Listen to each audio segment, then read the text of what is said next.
ये जो लेक्चर है ये हमारे रदरफोर्ड अल्फा स्कैटरिंग एक्सपेरिमेंट का नेक्स्ट पार्ट है, जिसमें हम लोग देखेंगे साइज ऑफ न्यूक्लियस हम कैसे निकाल सकते हैं with the help of our alpha रे स्कैटरिंग एक्सपेरिमेंट। ओके, तो यहाँ पे आपको डायग्राम में दिखाई दे रहा होगा, हमने एक न्यूक्लियस लिया है जिसमें पॉजिटिव चार्ज सेंटर पे प्रेजेंट है, जो कि हमारे रदरफोर्ड साहब ने एक्सप्लेन किया था। इसके बाद हम लोगों ने क्या लिया है, हम वो डिस्टेंस निकालना चाहते हैं। पहले तो इस टॉपिक का मतलब समझ लेते हैं। डिस्टेंस ऑफ क्लोजेस्ट अप्रोच यानी कि अगर कोई अल्फा पार्टिकल, मतलब एक ऐसा अल्फा पार्टिकल जो जिस एक्सिस पे आया उसी एक्सिस पे वापस चला गया, यानी कि उसका जो थीटा था, जो स्कैटरिंग एंगल था, वो एग्जैक्टली 180 डिग्री था। अगर कोई ऐसा अल्फा पार्टिकल था जो जिसने ये पाथ चूज़ किया है या जिसने ये पाथ फॉलो किया है, तो वो न्यूक्लियस के सबसे पास में पहुंचा होगा। ऑफ कोर्स ही बात है, अल्फा पार्टिकल और जो हमारा न्यूक्लियस है, दोनों ही एक ऐसी एंटिटी है जो कौन सा चार्ज कैरी करते हैं, पॉजिटिव चार्ज कैरी करते हैं। तो ऑफ कोर्स ही बात है, उनके बीच में जो कूलम रिपल्सिव फोर्स प्रेजेंट थी, उस फोर्स ने हमारे अल्फा पार्टिकल को वापस अपने पाथ पे जाने के लिए मजबूर कर दिया। तो यानी कि जो स्कैटरिंग एंगल बना वो कितना बना, theta is equals to 180 degree. तो हमें एग्जैक्टली ये निकालना है कि ये जो क्लोजेस्ट डिस्टेंस, मतलब जहाँ वो पहुँच पाया, क्लोजेस्ट अप्रोच जिसने दिखाई अल्फा पार्टिकल ने, उस आर नॉट को क्या हम किसी तरीके से पता कर सकते हैं। तो आज के इस लेक्चर में हम लोग ये चीज़ को नोटिस करेंगे। सो डायरेक्टली फॉर्मूले पे जंप करने से पहले थोड़े से कुछ फीचर्स हैं जो हम पहले देख लेते हैं, जो रदरफोर्ड के एक्सपेरिमेंट से पता लगाए थे हम लोगों ने। तो सबसे पहला फीचर ये है कि हमारा जो एटॉमिक न्यूक्लियस हमने लिया है, मतलब यहाँ पे जो पॉजिटिव चार्ज प्रेजेंट है, वो in comparison to alpha particles इतना ज़्यादा हैवी है कि अगर कोई अल्फा पार्टिकल न्यूक्लियस के पास आने की भी कोशिश करता है, जैसे कि हम लोगों ने अप्रोच में देखा है कि काफ़ी सारे अल्फा पार्टिकल स्ट्राइक करते हैं गोल्ड फॉइल को, तो अगर कोई न्यूक्लियस के पास आने की कोशिश भी करता है कोई अल्फा पार्टिकल, तो वो इतना हैवी है कि कोई भी मोशन, या मतलब थोड़ा सा भी इसको शेकिंग एस कह सकते हो या वाइब्रेशन कह सकते हो, किसी भी तरीके का मोशन नहीं हो सकता इस न्यूक्लियस के अंदर। मतलब कोई भी मोशन को हम डिसरिगार्ड करते हैं। तो इसका मतलब ये है कि चाहे कोई अल्फा पार्टिकल इसकी पैराफेरा में आ भी जाए, ये न्यूक्लियस को मूव नहीं करा सकता। तो इसके इम्पैक्ट से हम इसको डिसरिगार्ड कर सकते हैं। ओके, तो सेकेंड नंबर का जो फीचर है वो ये है कि अल्फा पार्टिकल भी एक पॉजिटिव चार्ज है और हमारा न्यूक्लियस भी एक पॉजिटिव चार्ज कैरी कर रहा है। और क्योंकि ये दोनों पॉजिटिव चार्ज हैं, तो इन दोनों के बीच में कोई भी डायमेंशन नहीं है। तो एक तरीके से आप ये बोल सकते हो कि इन दोनों को हम डायमेंशंस की पॉइंट ऑफ व्यू से डिसरिगार्ड करते हैं, बिकॉज दोनों ही पॉजिटिव चार्ज है। तो ये हो गए हमारे दो features. Last and the most important feature is कि अगर कोई अल्फा पार्टिकल, मान लीजिए अगर न्यूक्लियस को हिट भी करता है, ठीक है, वो तो पहली चीज़ तो ये हिट कर ही नहीं सकते, बिकॉज इन दोनों के बीच में एक बहुत strong coulomb repulsive force present है, तो जो इन दोनों को टच नहीं होने देगी, ठीक है, मतलब कोलाइड नहीं होने देगी। तो क्योंकि अगर मान के चले अगर ये बढ़ भी रहा है इसकी तरफ, न्यूक्लियस की तरफ, तो जो ये कोलिजन होगा वो प्योरली एक तरीके से इलास्टिक कोलिजन माना जाएगा। इलास्टिक कोलिजन में अगर आपको बता दूं, क्लास 11th में आप पढ़ चुके हो, इलास्टिक कोलिजन की दो प्रॉपर्टीज़ होती हैं। नंबर वन प्रॉपर्टी की जो kinetic energy of the system होता है, यानी कि अल्फा पार्टिकल की काइनेटिक एनर्जी, और इन केस अगर न्यूक्लियस मूव कर रहा था या ये पूरा सिस्टम मूव कर रहा था, तो पूरे सिस्टम की जो काइनेटिक एनर्जी होती है वो कंजर्व्ड रहती है। Means there is no loss of kinetic energy during the collision. तो ये सबसे पहला इंपॉर्टेंट पॉइंट है कि किसी भी तरह की काइनेटिक एनर्जी का लॉस नहीं हुआ है। दूसरा, अगर बॉडी मूव कर रही है, ठीक है, तो जो बॉडी सिस्टम का मोमेंटम होगा वो भी पूरे तरीके से कंजर्व्ड माना जाएगा, बिकॉज देर इज़ नो, अगर लॉस होता भी है तो there is no loss of momentum of the system. तो ये सबसे बड़े दो फीचर्स होते हैं अगर हम इसको एज्यूम कर रहे हैं कि ये जो कोलिजन होगा वो प्योरली इलास्टिक कोलिजन होगा। तो ये तीन हमारे फीचर्स थे जिस पे हमें ध्यान देना था, features of Rutherford alpha scattering experiment. अब डायरेक्टली हम जंप करेंगे जो हमारा मेन एम है आज का, और वो एम है हमें फाइंड आउट करना है what is the distance of closest approach, यानी कि size of nucleus. So let us begin. Okay, so यहाँ पे मैंने एक न्यूक्लियस और एक उसकी पेरीफेरा डायग्राम ड्रॉ किया है। अब मैं एक यहाँ पे एक अप्रोच यहाँ पे ड्रॉ कर लेती हूँ। ये हमने मान लेते हैं कि ये हमारा पाथ ऑफ अल्फा पार्टिकल था, जिससे अल्फा पार्टिकल न्यूक्लियस की तरफ बढ़ने की कोशिश कर रहा है। मतलब ये हो गया हमारा अल्फा पार्टिकल का पाथ। अब क्योंकि अल्फा पार्टिकल के पास मास प्रेजेंट है, मतलब मास यानी कि ये ऑफ कोर्स ही बात है, इसके अंदर 2 प्रोटॉन हैं, 2 न्यूट्रॉन है, तो इसके पास मास भी होगा। तो क्योंकि ये पार्टिकल न्यूक्लियस की तरफ बढ़ने की कोशिश कर रहा है, तो ये जो पार्टिकल है ये अपने साथ क्या कैरी कर रहा है, एक काइनेटिक एनर्जी।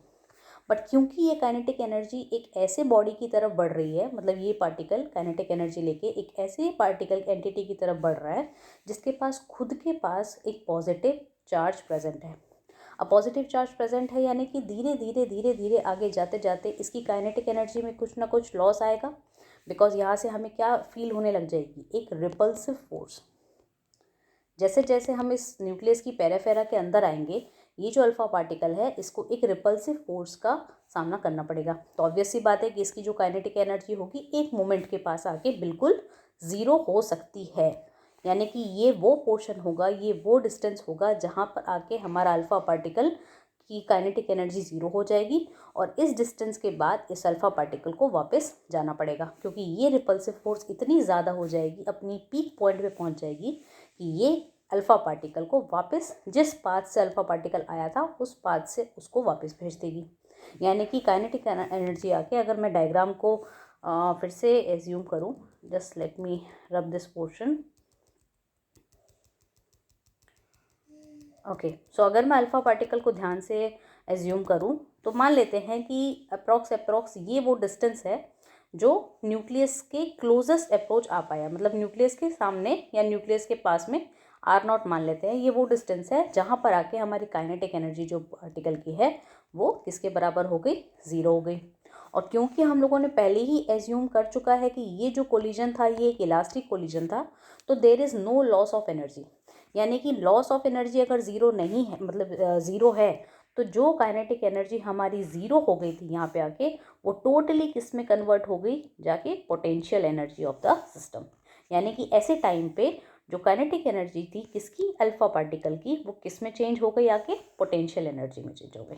तो हमें सिर्फ ये फाइंड आउट करना है कि काइनेटिक एनर्जी का मैग्नीट्यूड कितना था और वो मैग्नीट्यूड पोटेंशियल एनर्जी में आके कितना इक्वल हो गया, ताकि हम क्या पता कर सकें, उस अप्रोच को पता कर सकें या उस डिस्टेंस को पता कर सकें जहाँ पर आके इस इक्वलिटी या इस इक्वेशन ने आके अपना रूप लिया है, या इस इक्वेशन ने आके अपना सिग्निफिकेंस दिखाया। सो लेट अस बिगिन। तो सबसे पहले हमारे पास अल्फा पार्टिकल के ऊपर कितना चार्ज है ये हमें पता होना चाहिए। तो मैं अल्फा पार्टिकल को Q1 चार्ज नाम देती हूँ, जो एग्जैक्टली हमें पता है। सबसे पहले तो पॉजिटिव चार्ज कैरी करता है, प्लस इसके पास 2 एंटिटी है, तो मैं इसको 2 इलेक्ट्रॉन का नाम देती हूँ। ठीक है, इलेक्ट्रॉन और प्रोटॉन का चार्ज सेम होता है, इसलिए मैंने 2E लिखा है। Now charge on nucleus, charge on nucleus को मैं Q2 नाम दे सकती हूँ।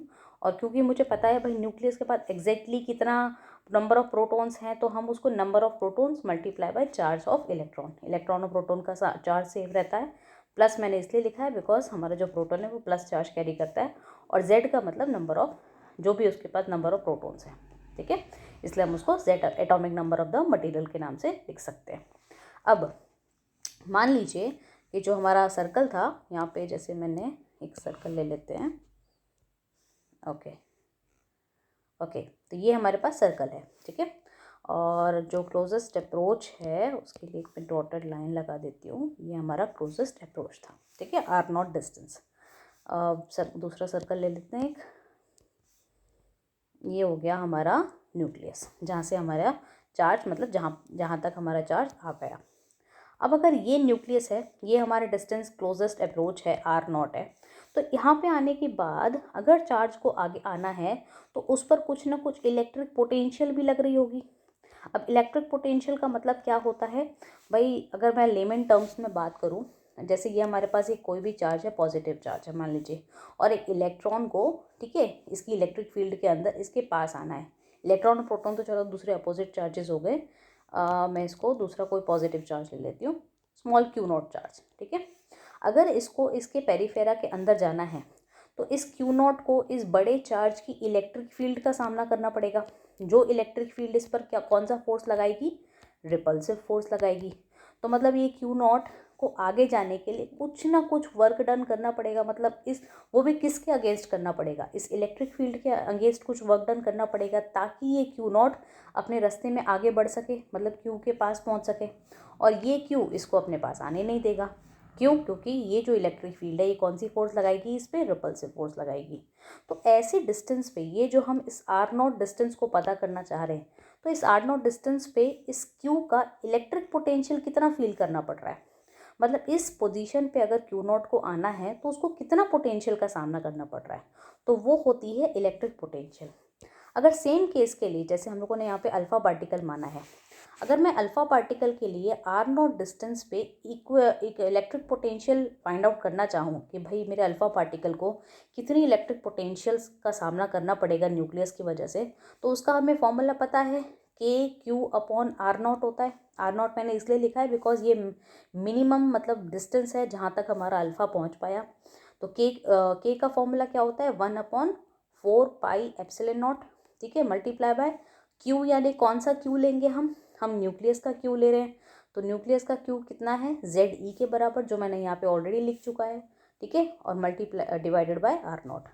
तो ये जो फॉर्मूला है ये आपको किसकी वैल्यू निकाल के दे रहा है, ये वैल्यू निकाल के दे रहा है इलेक्ट्रिक पोटेंशियल की। अब हम बात करते हैं आगे अपने पोटेंशियल एनर्जी की। अब अगर मैं पोटेंशियल एनर्जी की बात करूँ तो जैसे पोटेंशियल एनर्जी का फॉर्मूला क्या होता है, अगर कोई भी एंटिटी के पास मुझे पोटेंशियल एनर्जी चाहिए, जैसे अल्फ़ा पार्टिकल की, अगर मैं किसकी पोटेंशियल एनर्जी निकालने की कोशिश कर रही हूँ, अल्फ़ा पार्टिकल की, तो अगर मुझे किसी भी एंटिटी की पोटेंशियल एनर्जी चाहिए तो उसका मतलब क्या होता है कि भाई उस पॉइंट पे लगने वाली इलेक्ट्रिक पोटेंशियल को आप मल्टीप्लाई कर दो उसके चार्ज से, ठीक है। यही रीज़न है कि हम लोगों ने क्या निकाला है इस वक्त, आर नॉट डिस्टेंस पे, हमारे आर नॉट डिस्टेंस पे इलेक्ट्रिक पोटेंशियल निकाली है। अब आपको समझ में आ गया होगा कि अचानक से इलेक्ट्रिक पोटेंशियल की बात मैंने क्यों की।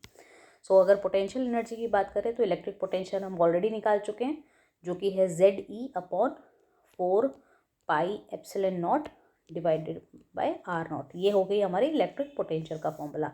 और मल्टीप्लाई बाय चार्ज, किसका चार्ज, अल्फ़ा पार्टिकल का। अल्फ़ा पार्टिकल कितना चार्ज कैरी कर रहा है, 2E। तो ये हो गया potential energy of the alpha particle at कितना distance, at r not distance due to nucleus, मतलब न्यूक्लियस से दूर, फ्रॉम द न्यूक्लियस कह सकते हो एक तरीके से। तो हमने पोटेंशियल एनर्जी तो निकाल ली। अब ये कौन सी एनर्जी है, ये वो एनर्जी है जब हमारे अल्फ़ा पार्टिकल की काइनेटिक एनर्जी कितनी हो गई थी, मिनिमम हो गई थी, यानी कि 0 हो गई थी। तो काइनेटिक एनर्जी ने किसका रूप ले लिया था, पोटेंशियल एनर्जी का। तो क्या मैं ये चीज़ कह सकती हूँ कि अगर किसी भी तरह का लॉस नहीं हुआ होगा, मतलब जो मैंने एजम्पशन दिया है कि भाई ये जो कोलिजन था ये टोटली इलास्टिक कोलिजन था, तो अगर ये मान के चलो मैं किसी भी तरीके का लॉस नहीं हुआ है, तो एक तरीके से हम ये कह सकते हैं कि जितनी काइनेटिक एनर्जी लूज़ हुई थी, मतलब डिक्रीज़ हुई थी, उतनी ही पोटेंशियल एनर्जी भी तो इंक्रीज़ हुई होगी। यानी कि जब हमारा alpha particle r not distance पे पहुंचा था, तो हम ये कह सकते हैं कि the total loss in the kinetic energy is equal to total gain in the potential energy. ये इक्वेशन तभी तो अचीव हुई होगी ना। तो अगर मैं इस तरीके से इसका फॉर्मूला पुट करूँ तो हम सबको पता है कि भाई काइनेटिक एनर्जी किसके बराबर होती है, हाफ mv² के मुकाबले होती है। और पोटेंशियल एनर्जी किसके बराबर होती है, पोटेंशियल एनर्जी को अभी हम लोगों ने गेन फॉर्मूला लिखा है, ZE = 4πε0 r not multiply by 2E।